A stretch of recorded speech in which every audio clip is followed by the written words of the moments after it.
Part two of Culture and Team, and we have Ben Silbermann, the founder of Pinterest, and John and Patrick Collison, the founders of Stripe.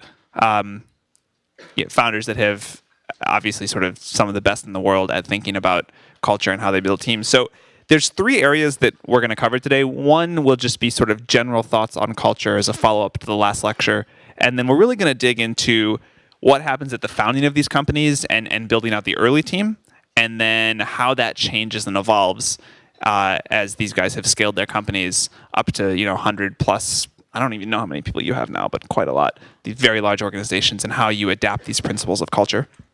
But to start off, I just want to ask a very open-ended question, which is, what are the core pieces of culture that you found to be most important in building out your companies?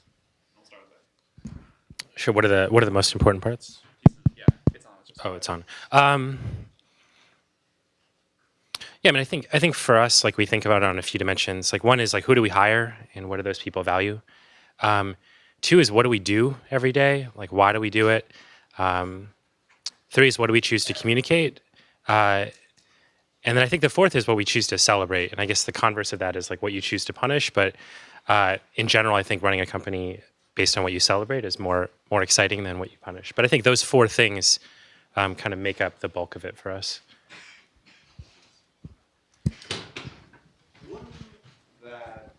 We've placed a large emphasis on as Stripe has grown, and probably more than other companies, is transparency internally. And I think it's something that's been really valuable for Stripe and also a little bit misunderstood. All the things people talk about, like, hiring really great people or giving them a huge amount of leverage, transparency for us plays into that. We think that, if you are aligned at a high level about what Stripe is doing, if everyone really believes in the mission, and then if everyone has really good access to information and kind of has a good picture of the current state of Stripe, then that gets you a huge amount of the way there in terms of working productively together, and it kind of forgives a lot of the other things that tend to break as you grow a startup. And so as we've grown, we started off 2 people. We're now over 170 people. We've put a lot of thought into the tooling that goes around transparency, because at 170 people, there is so much information being produced that you can't just consume it all as a fire hose. And so how we use Slack, how we use email, things like that. We can go into it more later. But I think that's one of the core things that's helped us work well. I think culture, to some degree, is basically kind of the resolution to a bandwidth problem, in the sense that maybe when you start out working on something, you're sort of coding all the time, but you can't code all of the things that you think the product might need or the company might need or whatever, and so you decide to work with more coders, right? And so the organization gets larger, and maybe in some idealized world, I don't think this is actually true, but kind of ideally you could be involved in every single decision, in every single sort of moment of the company and everything that happens, but obviously you can't, or maybe you can at 2 people, but you certainly can't at even like 5 or 10. Kind of that point comes very quickly. Then by the time you're 50, it's completely hopeless. And so culture is kind of how you kind of what the strands are that you sort of want to have, the invariants that you want to kind of maintain as you can get specifically involved in sort of fewer and fewer decisions over time. And I think when you think about it that way, maybe its kind of importance becomes sort of self-evident, right? Because again, like, the fraction of things you can be involved in directly is like diminishing, almost exponentially, sort of assuming your headcount growth is sort of on a curve that looks like one of the great companies.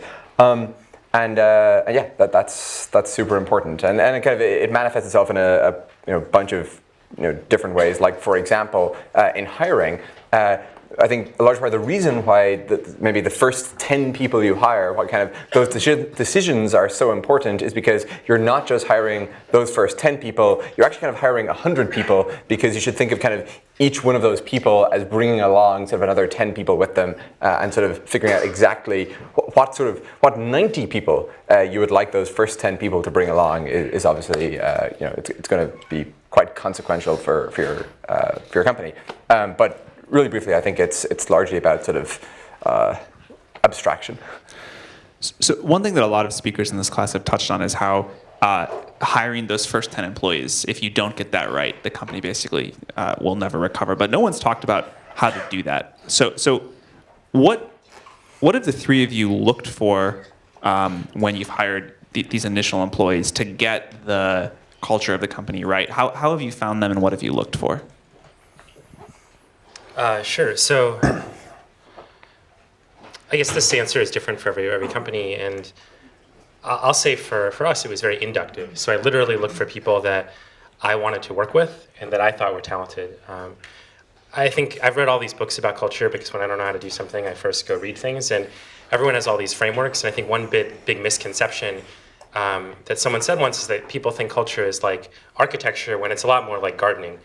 You plant some seeds and then you pull out weeds that aren't working and they sort of expand. So when we first hired people, we hired people that were like ourselves. And I often looked at like 3 or 4 different things that I really valued in people. I looked for people that worked hard and seemed high integrity and low ego. I looked for people that were creative, and that usually meant they were really curious and they had all these different interests. Some of our first employees are probably some of the quirkiest people I've ever met. They were engineers, but they also had all these crazy hobbies. Like one guy had made his own board game with his elaborate set of rules. Another guy was really into magic tricks, and he had coded not only like this magic trick on the iPhone, but he had shot the production video in the preview. And I think that quirkiness has actually been a little bit of a calling card, and we find that really creative, quirky people that are excited about many disciplines and are extraordinary at one tend to build really great products, and they tend to be great at collaborating. And the last thing is, we really look for people that they just wanted to build something great, and they weren't arrogant about it, but they just felt like it'd be really cool to take a risk and build something bigger than themselves. And that at the beginning is very, very easy to select for. If you were in our situation, we had this horrible office, like nobody got paid, and so there was no external reason other than being excited about building something to join. In fact, there was every reason not to. And that's something, looking back, I really, really value, because we always knew people were joining for the purest reasons, and in fact, were willing to forgo other great job opportunities, market salary, a clean office, good equipment, just for the chance to work. And so, to this day, I think a lot of those traits have been seeded and are embedded in the folks that we look at now. The first 10 hires are really hard because you're making these first 10 hires at a point where no one's heard of this company, no one really wants to work for it. You're just these like 2 weird people working on this weird idea. Like their friends are telling them not to join. For our second employee, he was like, I think maybe he'd accepted the offer, or he was just about to, and his best friends like took him out the night before. It was like a full-on assault for why you should not join this company, why this is like ruining your life, basically. And so anyway, the guy subsequently or continued to join, and actually one of those friends also now works at Stripe. But this is what you're up against. Yeah. And I mean, it's also hard because no batch of 10 people will have as great an influence on the company as those first 10 people.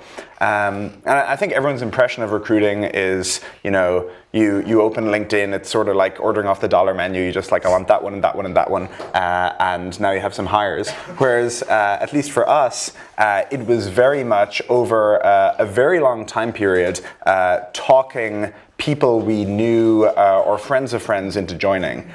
We didn't have huge networks. Patrick and I were both in college at the time, so there were no people that we'd really worked with to draw on. And so a lot of those early Stripes were people we had heard of, friends of friends. And the other interesting thing they all had in common is that they were all sort of early in their career or undervalued in some way. Because when you think about it, if someone is a known spectacular quantity, then they're probably working in a job and very happy with that. And so we had to try and find people who were, in the case of our designer that we hired, he was 18 and in high school and in Sweden at the time. In the case of our CTO, he was in college at the time. A lot of these people, they were early on in their careers, and the only way we could, you can relax one constraint. You can, relax the fact that they're talented, or relax, that it's apparent that they're talented. And we not consciously, but we relax the latter. Yeah, I think sort of finding kind of the people who are kind of, I guess you have to kind of think like a value investor, right? You're looking for the human capital that's significantly undervalued by the market. You probably shouldn't look to hire your brilliant friends at Facebook and Google or whatever, because they're already discovered. If they're ones you join, that's great, but they're probably harder to convince. John and I spent a while yesterday afternoon sort of trying to figure out in retrospect what kind of traits our first 10 or so people had in common that we thought were significant. In general, sort of in speaking about culture, I sort of want to caveat everything we say with, Paul Buchheit, I think, said that sort of advice is, very limited experience, wildly over-extrapolated. And I think there's a lot of truth to that. But for our particular first 10 people, the things we sort of figured out that seemed to be important were they're all sort of very genuine and straight. I think that actually matters quite a lot in that sort of they're people that others want to work with, that they're people that others trust. They sort of have an intellectual honesty in how they approach problems and so forth. They were people who really liked getting things finished. There's a lot of people who are really excited about tons of things. Only a subset of those are actually excited about completing things. There's a lot of talk about, for example, hiring people off their GitHub resumes or whatever. I actually think that doesn't quite ring kind of correct to me in the sense that places a large premium on sort of lots of different things. I think it's actually a priori sort of much more interesting to work with someone who has spent 2 years sort of really investing in going deep in a particular area. And then the third trait that they all seem to have in common is they just sort of cared a great deal. Like it was offensive to them when something was just a little bit off. And kind of, again, in hindsight, there are all these crazy things we used to do that do in fact seem crazy. Like we probably shouldn't have done them, but everyone was always was borderline insane in sort of how much they cared about tiny details. Like we used to, every single API request that ever generated an error went to all of our inboxes and phoned all of us because it seemed terrible to ever have an error that didn't go and sort of get a resolution from the user standpoint. Or we used to copy everyone else on every outgoing email, and we'd point out slight grammar or spelling mistakes to each other because it'd be terrible to ever send an email with a spelling mistake. Anyway, those were the three traits we came up with. Anyway, genuine, caring a great deal, and sorry, what was my second one? The other one. Yes. Yes, completing things like lists of 3 items. Yeah, the only thing to say, I just don't think there's any wrong place to find people. So when I look back at our first few folks that we hired, they came from all over the place. I put up ads on Craigslist. I went to random tech talks. We met people at we used to throw weekly barbecues at the office. It was bring your own food and drinks, and then we would just talk to folks. I think every time I ever went and got coffee in Palo Alto, one of you guys was recruiting at Coupa because their office was strategically situated next to the best coffee shop. But I think that the really good people generally, they're generally doing something else, and so you have to go seek them out rather than expecting that they're going to seek you out. Triple so when no one's ever heard of or is using the product that you're working on. Yeah, and it's probably really important to have a great elevator pitch, not even for investors, but just because everyone you run into right now is, maybe 6 months, a year down the road, a potential recruit. And so the right time to have gotten them excited about your company, the right time for them to have started following it and, be thinking about it as they think about what they're going to do next is, as soon as you can start. It's going to take a very long time to recruit people, so being able to consistently get people excited about what you're doing will pay back dividends later. Maybe this is a little bit tangential, but John and I were also chatting about yesterday afternoon. Sort of a bunch of our friends have sort of started companies right out of school. We were sort of thinking about what seems to go wrong in those companies, and I think something that maybe the most common failure mode seems to be sort of doing something kind of overly niche or overly sort of specific and bounded. I think maybe it comes from sort of there's a major shift in time horizon as you go from classes to building a startup, right? A class kind of plays out on a quarter or a semester or whatever, whereas a startup is like a 5 or 10 year thing. And I think this is really problematic because it's actually quite hard to hire people for niche things in that if you tell somebody, look, we're going to build a rocket that goes to Mars, like, I mean, that sounds almost impossible, but also sounds fucking awesome, right? And so it's actually pretty easy to convince people to work on it. Whereas if it's, well, we're going to build this, I don't want to single out any particular idea because it probably sound like I'm picking some actual startup that's doing it. But if you pick something pretty narrow, something that maybe kind of inductively comes out of the kinds of problems you solve as part of a class project, that's actually much harder to hire for. One specific question that has come up a lot is how, as a relatively inexperienced founder, do you identify who the really great people are? So, you meet people at these barbecues or for your friends or whatever, and maybe you've worked with them a little bit, but what specifically did you guys do in your processes to identify, like, what, this person's going to be really great? Or when did you really get it wrong? But what have you learned about how to identify raw talent if you can't just say, well, they work at Google or Facebook, they must be good? Well, I mean, you'll never 100% know, obviously, until you work with folks, which is why the flip side of it is, if someone you hire just wasn't a good fit, you owe it to the company and to them to tell them how they can improve, and if they're not working out, to fire them. But I think that generally that question of talent falls into two big buckets. Like, one is you have some sense of what makes them good at their job, and there are some areas where you have taste in that area, and there's some where you don't. And the ones where you don't are actually much more difficult. So what we would do is we would do a few things. Like, first, before talking to anyone, we try to get a sense for what is really world class in that discipline mean. And this becomes very, very important later when you're hiring things like head of finance, and you don't know anything about finance except what was contained in a library book you got about, like, an introduction to finance, or head of marketing. I always made it a habit of talking to people that I knew de facto were world class, and then asking them specifically, what are the key traits or characteristics that you look for? What are the questions that you ask? And how do you find them? And if you're looking for the next person that's as good as you, where is that person working right now? And what's her phone number?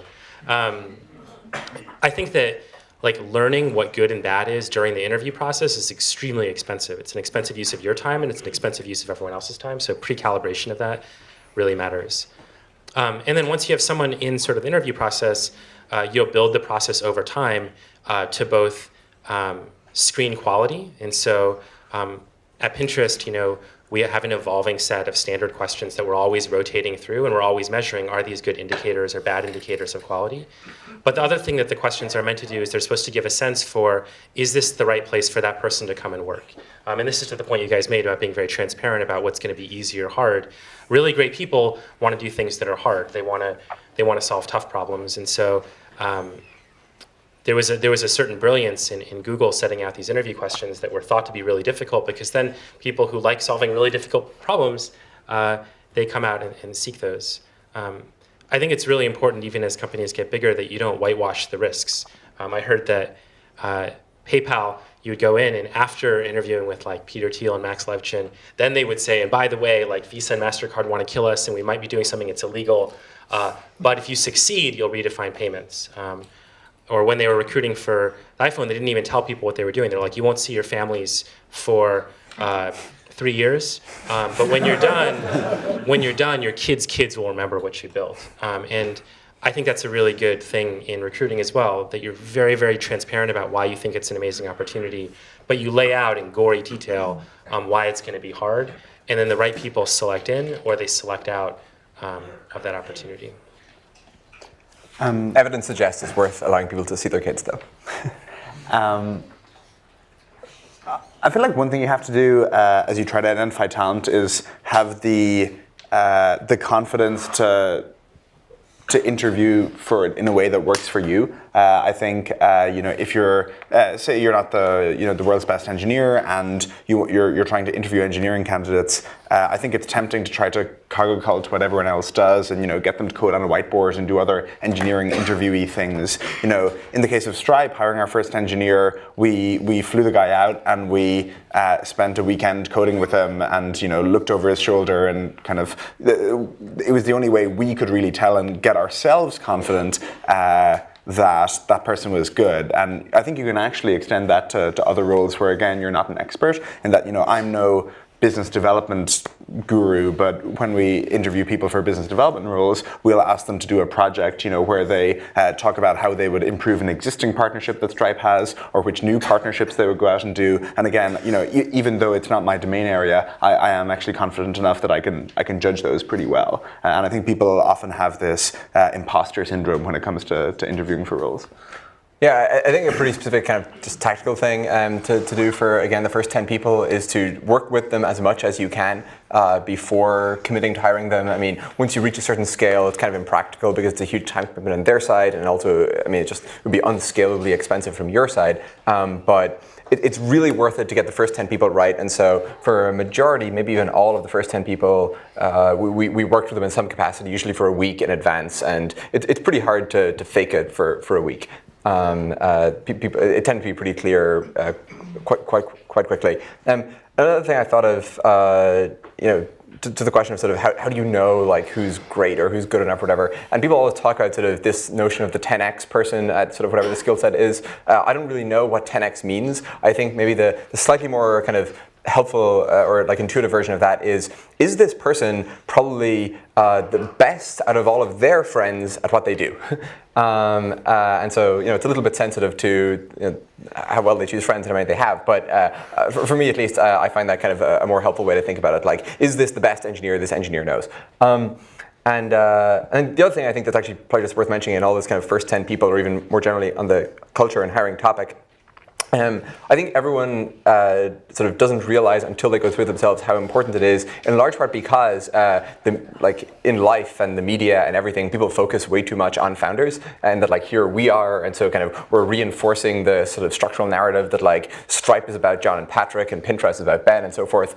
Whereas, obviously sort of the vast majority of what our companies do, like 99.9% is being done by people who are not us, right? And I think, obviously that's kind of, it's obvious when you say it, but it's sort of very much not just the macro narrative, and companies are abstract, so you kind of need to associate them with specific people. But I think it's worth bearing in mind that like for Apple, everything was Steve Jobs was like a tiny detail at the end, right? Or Google with Larry and so forth. So don't screw it up, is what you're saying. Something like that. I think the only other thing I'll mention is that I think referencing people is really important, and referencing people is just what it sounds like. You're basically asking people who have real material working experience for their honest opinion. And we do that really aggressively. And what we're trying to figure out is, what's this person like to work with? We're not trying to validate like whether they told the truth on their resume, because we assume that they're telling the truth. So very standard questions that I'll ask somebody is, in an interview, I might say, hey, we both know Jonathan in common. I'm going to talk to him in a couple weeks because we're both social friends. Like, if I asked him what you're the best at, or what you would be most proud of, or what you were kind of working to improve, what would he or she say? Because it sort of tests a level of self-awareness and creates a bit of social accountability. And then I'll try to ask something that makes the question, which is typically very soft, feel a little bit more quantitative, and then calibrate that over time. So in evaluating this person on this dimension, do you think this is the top 1% of people you've ever worked with, the top 5%, and the top 10%? And it forces a scarcity that gives a materially different reference than if you just say, hey, like, what's the best thing about John? He told me, he's good at these things. Can you validate? And you're like, yeah, sure, because they don't get anything. So I think that's just a tool that people should take seriously. Yeah, and referencing isn't obviously easy to begin with, but it does actually prove really useful over time. And you just have to, people, I think, especially for named references, people really want to be nice. So you have to do things like create an artificial scarcity by saying, where would you rank this person amongst the people you've worked with in this role? Or, there's lists out on the internet of how to reference, but you should aim to spend, 15 minutes on the phone with that person, and not just let them say, yeah, this person is awesome, and then hang up. It's also a tremendous source of new recruits. Yeah. That was references are also a tremendous source of new recruits. What have each of you learned about once you hire these first people and they join? What have you done to make them effective quickly, to get them sort of to the right cultural place? Because sort of hiring is usually very difficult, but then not as difficult as making them happy and effective. So what do you do with these early employees to accomplish that? Well, the answer to that's changed when we've gone from really small to bigger. When we first started, we were generally hiring because we needed that person like a long time ago. And so their whole onboarding was like, here's your computer. We already set up your environment. Don't worry about it. This is the problem that we have to solve together. And then because of the nature of the startup, so we were all in this like tiny 2-bedroom apartment. All of the other things like building personal relationships, spending time together, getting to know, it just all happened kind of automatically. Like you didn't have to do anything. The one thing that I would add to that is, though, we would always try to remind people of like where we wanted to go someday, because it's really easy when you first join to drop someone into a problem, and then they think the whole world is like this little problem in front of them. We'd always say, hey, someday we want to do for discovery what Google did for search, and this is our plan for trying to get that done. Now, as the company grows, I think that that process has to get a little bit more formalized, and so we spend a lot of time thinking and honestly trying to constantly refine what does that person's experience look like from the day they came in to their very first interview through 30 days after they join. Like, do they have somebody whose name they know? Do they know who their manager is? Have they sat down with people on their team? Do they know what the general architecture of the company is and what the top priorities are? And we have a program, and it's a week long, and then there are sort of function-specific programs that go in deeper. And that's something that's always been refined. And the output metrics that we look on that is, one, we ask people, like, what did you think afterwards, and then 30 days afterwards. And then we also ask their peers and their manager, like, hey, is this person kind of up to speed? Do you feel like we've done a good job making them productive? And if we haven't, that's a key, A, that team shouldn't be hiring any more people because they're not doing a good job bringing in new people. And B, that we need to retool that. And so I think those things are important. I just wouldn't discount just how important it is to get to know the person as a person. Like, what are their aspirations? What's their working style? How do they like to be recognized? Do they really prefer being in total silence? Are they a morning person or a night person? Like, knowing those things, I think it just demonstrates that you care about them individually as well as collectively, like what your goals are. I think there's two things that are important at any stage, though the implementation will change. The first is to get them up and running, doing real work quickly, because that's only when you can find the problems. That's the only way that's how progress is measured, is how much real work they're doing. And so, when we have engineers start, we'll try to get them committing on the first day. When we have, people in business roles start, we will have them in real meetings on the first day on what they're meant to be working on. But I think sometimes there's a tendency to be tentative and help ease people in. We're much more of the push people off the cliff school. And then I think the second is to try and start quickly giving people feedback, and especially feedback on how to adapt to the culture. Because when you think about it, like, if you have built a strong culture, as all the companies up here, are trying to, then it's going to take some adapting for the person, and it's not going to be necessarily easy. One thing we had at Stripe was just the culture was a lot more written, and so you would have people who were right next to each other, each with headphones on, and just like IMing away to each other. And for a lot of people coming in who hadn't worked in an environment like that, it's sort of in hard. normal places. Exactly, yeah. And so everything from kind of high level how you're doing at your job to kind of minor cultural pointers, the more feedback you can give them, the better they'll do. And it's unnatural, right? Because it's unnatural to be constantly telling people that they're doing a good or bad job. You don't do that, hopefully in your normal life you're more restrained. But when you have employees, that's kind of what you owe them for them to do well. So I think this is sort of a good transition to, as your companies have scaled. What are the biggest changes you've had to make to your hiring processes, and also how you sort of manage and run the teams as you've gone from 2 to 10 to 100 to 1,000 employees? There are a lot of changes. I think one thing that we try to do on the team side is the goal is to make the teams feel as autonomous and nimble as possible within the constraints of having a large organization. And that means over time that we're always trying to make it feel like a startup of mini startups rather than this monolithic organization with a set of foreign processes that cut horizontally through it. And that's easier said than done. And I think that like we're not all the way there, but one of our goals is that each team they control the resources that they need to get things done. They know what the most important thing is and how it's measured. And that way, then the management problem becomes somewhat tractable. Otherwise, it feels completely impossible. If you can't decompose it into autonomous units, like you just look at it and you're like, oh my gosh, like communication complexity is increasing geometrically, management complexity, like it's never going to work. And so you have to sort of create these abstracted units, or that's at least what we're going to try to do. And at Pinterest in particular, the real challenge of creating those abstracted units is we want to actually have units that encompass a super strong designer, a super strong leader in engineering, often a writer, often sometimes like a community manager. We want them all to be self-contained. And so that makes the problem really hard, but that's kind of core to our philosophy of how we build products. We try to put people together that have all of these different disciplines. They're curious about lots of things, and then we anchor them on a single project, and then we try to remove barriers to let them go fast. And when we find new barriers, we sit down and we think, how do we speed that up? I think hiring is a little bit different, and I think the biggest change and the biggest asset that you get as you get more people is referrals become like more and more and more and more the lifeblood, depending on sort of the network of all the people that you bring in.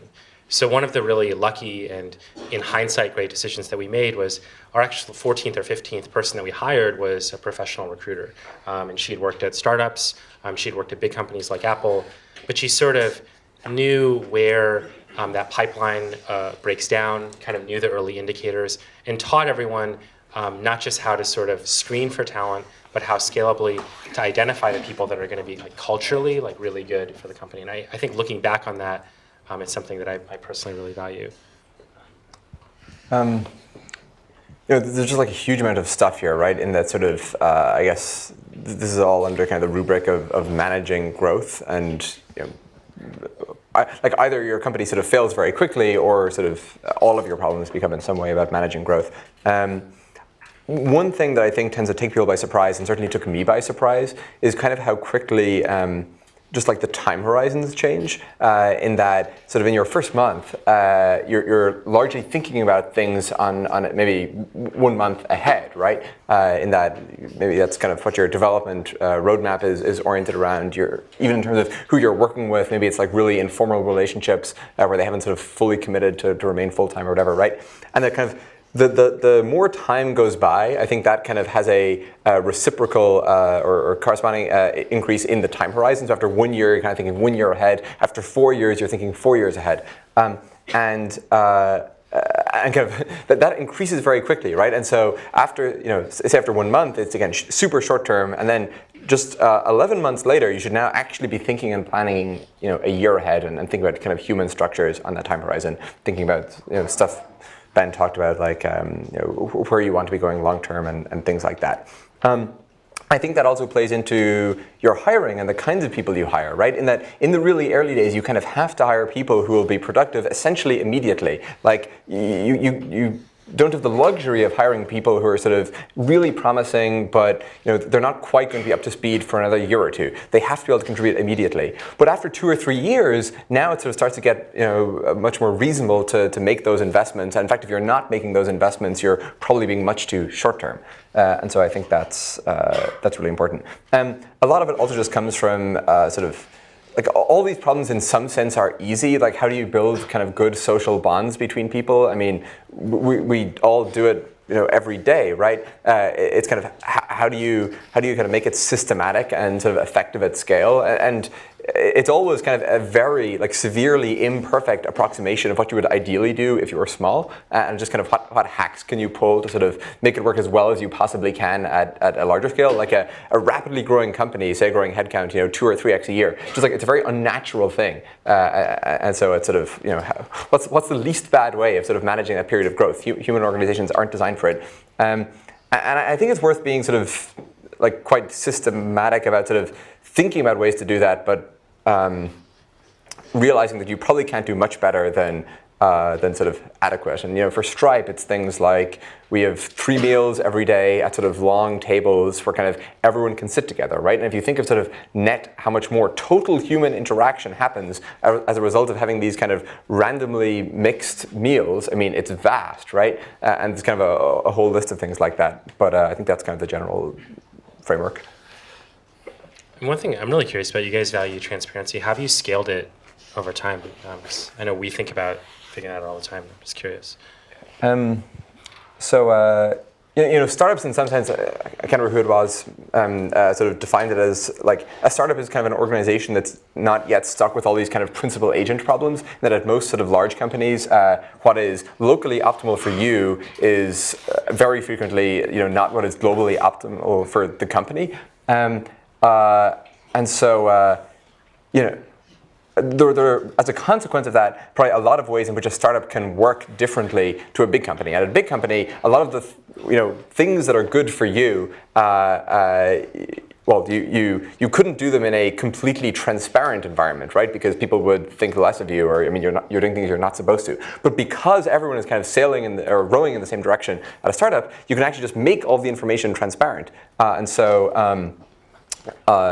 Yeah, I mean, from a very early, I guess I mentioned earlier, like Stripe used to BCC every other person at Stripe on basically every single outgoing email unless you opted out of it, because we thought that would be sort of much more efficient. You wouldn't need to have as many meetings if you could just kind of keep abreast of what's happening. And over time, we've sort of built an increasingly intricate sort of framework of mailing lists, and we now have like a program for generating Gmail filters, and for like a pretty rocky patch, we were 50 people or so, to Ben's point of like asking people sort of how they're getting on after the first couple of days. They all reported terribly because like they couldn't even find all the emails people were sending to them, and they were missing things and everything.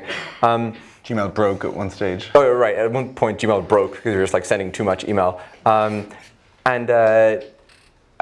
mean, it is hard to scale because you might sort of contact somebody outside of the company with like some great idea, and maybe like the person sitting across the way from you thinks that's like the stupidest idea they've ever heard, right? And you're kind of subject to the scrutiny of the entire organization to some degree with all of your communication. Like that's kind of the challenging side of it. And then the good side is people are much more informed about what's happening. I guess I don't feel that I can give a much stronger endorsement of it than it has worked so far. Pretty good. I'm actually really curious how or whether it'll work when we're 5,000 people or something like that, if we're ever at that scale. I think the two things that have helped us scale it are, one, changing the tools, and two, developing the culture around it. And so on the tools front, it used to be the case that, or kind of the infrastructure, it used to be the case that you could keep abreast of what's happening in the company by reading all the email. Now we have, weekly all hands, sometimes with a deck, and we actually have to go put all this work into developing a deck to communicate to people what's going on in the company, since there's so much more. And the second is on the cultural side, so much information being available internally, you have to develop cultural norms around how it's treated. Obvious things like the fact that a lot of it is confidential to Stripe, but even less obvious things like when emailing someone or talking in Slack or IRC, when that is viewed by now 170 people, it's actually it's pretty easy to get stage fright. And it's pretty easy for what you thought was a reasonable proposal. You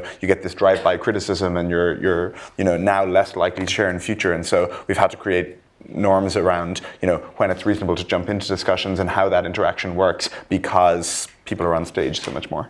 I'm pretty sure it's net good, but not to put her on the spot, but Emily interned at Stripe this summer. I'm curious, like as an intern, what you thought of it.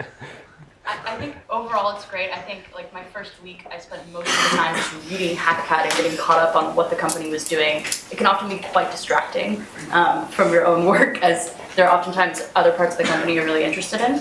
Hackpad, by the way, is like Google Docs, but with a newsfeed, and you can just like see all the documents. Yeah, and you're encouraged to make everything public, everything you work on.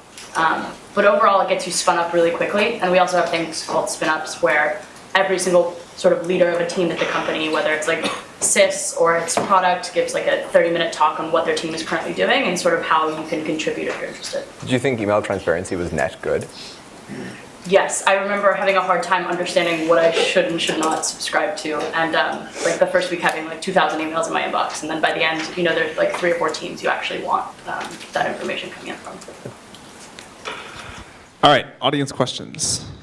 Yes. So this question is for Patrick and John. Is it your experience that your early hires are able to grow and evolve into leadership roles as the company scales? And a question for Ben. How is what Pinterest is today, how is it different in your initial vision of what the product and the audience would be? All right, we'll go first on. Have the people, actually all three of you are welcome as this, have the people that you've hired early been able to grow into leadership roles? In the Stripe's case, yes, in that quite a number of the first 10 people are in leadership roles now. I think that's one thing that organizations, again, it's sort of an unnatural skill that they have to get good at, is realizing that people don't necessarily come out of the womb being good at managing or being good at leadership, and being able to develop that in people, and being able to help people progress as they spend a number of years at the company. It's a lot of work at a time when everyone is running around with their hair on fire, but it's also sort of damaging if the company can't develop that skill. Yeah, I think for us the answer is some yes and some no. I don't know. I think one of the big benefits of working at a startup is that you can be handed a challenge that no one else would be crazy enough to give you the opportunity to take on, and that could be managing people, it could be taking on a project. But the implicit contract with that is that if you can ask someone to take a really big risk on that, it shouldn't be like one way through the door, and if you don't succeed, otherwise it creates fright to give it a shot. So, we have some folks that are managing large teams that started as kind of individual programmers where they were engineering, and they said, hey, I'd love to try leading a project and then leading a group and then taking responsibility for management and taking a group. And we have other folks that tried it and they were like, I'm really glad I tried it because I never want to do that again. And we try to make sure that for those people, like you can have just as much impact at a company through your individual contributions as an engineer or designer. You don't have to manage. But it's really hard to predict until you give people a shot. And so my strong preference is that you give as many people a shot as possible. And in the few areas where you really feel like there's too much kind of learning curve relative to the business objective you're trying to achieve, that's when you look for somebody who might be able to walk in and really execute well on that job. You want to answer the Pinterest question? Oh, so the question was, how's the vision changed since we initially started? Yes. Sure. Well, I mean, I think on the vision, when we first started, I think we started it like hiring very inductively. We were like, oh, we're going to build this really cool tool. People are going to enjoy it. I love collecting things. Maybe other people like collecting things. And what we didn't expect that kind of revealed itself early on was that looking at other people's collections turns out to be this really amazing way to discover things that you didn't know you were looking for. And it becomes kind of a solution to a problem that a lot of other technologies don't have. And so over the last couple of years especially, we've poured enormous kind of technical and design resources into building out recommendations products, search products, feed products, leveraging kind of the unique data that we have, which are these pins that were all hand-picked by someone and hand-categorized. And then on the audience side, I mean, I think the first big surprise was, truthfully, like when we first started, we didn't really know if anyone would use it, and we were just happy that anybody that wasn't like related to us and obligated by like familial relationship would use it. And so one of the biggest surprises has been how many people and how diverse those groups of people have been. And so I think that's been one of the things that's really exciting. And the funny thing is that as often like the company goes farther along, your aspirations therefore like get bigger. So there's like this gap that always exists, I tell my team, between like where we are and where I think we should be. And even though objectively we're much farther along, I feel like the gap is widened even farther. But I think that's a really common trait amongst people who found companies. Yes. You said that while selling the vision of the company, you have to describe in gory detail that how hard it is going to be, and like you won't see their families for 3 years, but then it will also be the thing that their grandchildren will be proud of. But how do you really know? Like both of you know that the second part is like it's not guaranteed, but the first part that they're not going to see their family for the next year is going to be there for sure. So like, how can you be authentic? Like selling that vision of the company, or is it like about like giving high returns for the high risk they're taking, giving them a lot of equity? Great question. What is that really So the question is, most startups are not the iPhone. You can't guarantee that people's grandchildren are going to remember this because most startups fail. How do you convince people to sort of make the sacrifices to join a startup? I think part of the way sort of in which it resonates with people is because it's not guaranteed, right? If it were guaranteed, then it'd be boring. And so it's the sort of, there is the prospect of sort of affecting this outcome, but nothing more than that potential.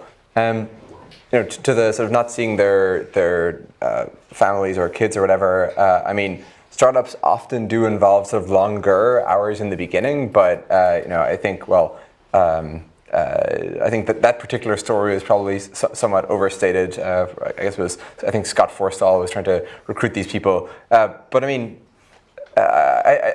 even though startups, especially in the earlier days, tend to involve somewhat longer working hours, I think there's kind of this tendency to exaggerate it and sort of, I mean, it's like the startup version of fishing. Like every startup thinks they worked even more insane hours than the next one back in the early days. Like we literally never slept for 2 years. So I don't know. I think that realistically for most people, it's not that big a sacrifice, right? You're maybe on average, being really realistic about it, people work 2 hours more on average per day. It's certainly a sacrifice, but it is not foregoing all pleasure and enjoyment for the next half decade. Yeah, I mean, I think even the iPhone wasn't the iPhone before it got done, right? So, I mean, no smart person you're hiring is under the illusion that you have a crystal ball into the future that only you have, and that joining is a guaranteed thing. And in fact, if you're telling them that and they select in, you probably shouldn't hire them because they didn't pass like a basic intelligence test about uncertainty in the future.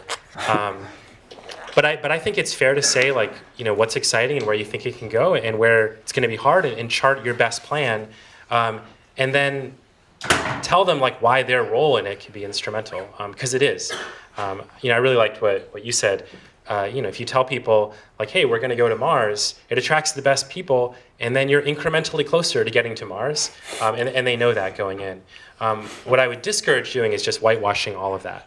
And if people kind of are joining because they want sort of, I want all the certainty and guarantee of working at Google, plus the perk of working in a small startup with more email and transparency, that's a really, really negative sign.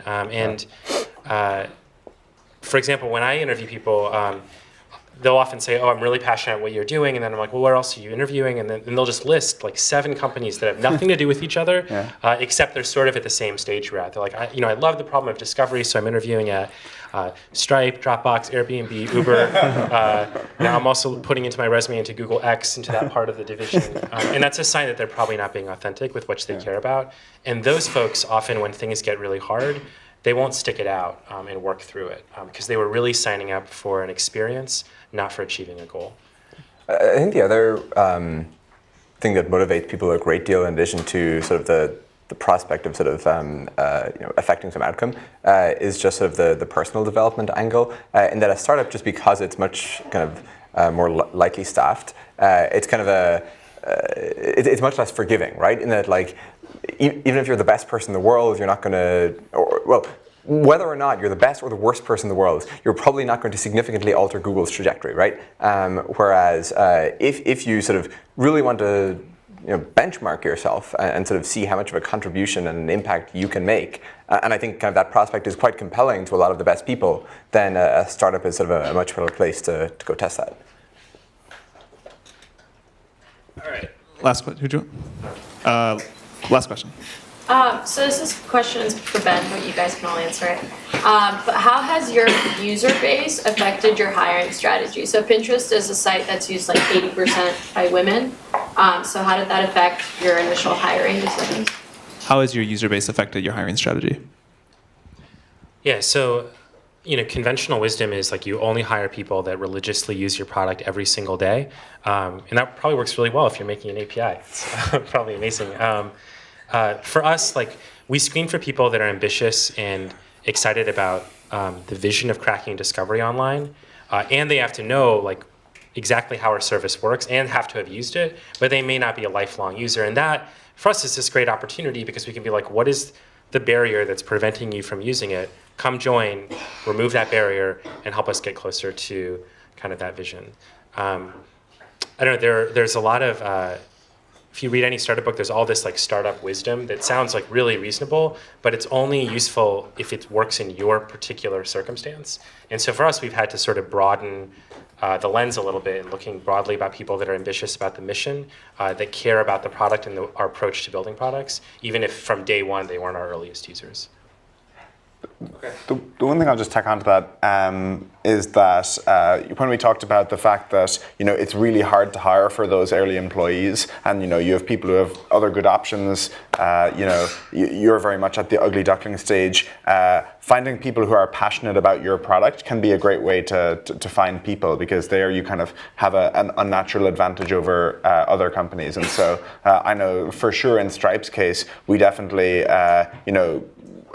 we hired, I think it was 4 Stripe users in the very early days, and those were people who we probably couldn't have gotten otherwise. I'm sure it was the same in Pinterest's case, where like you'll get all this benefit of working at Pinterest, and hey, it's Pinterest.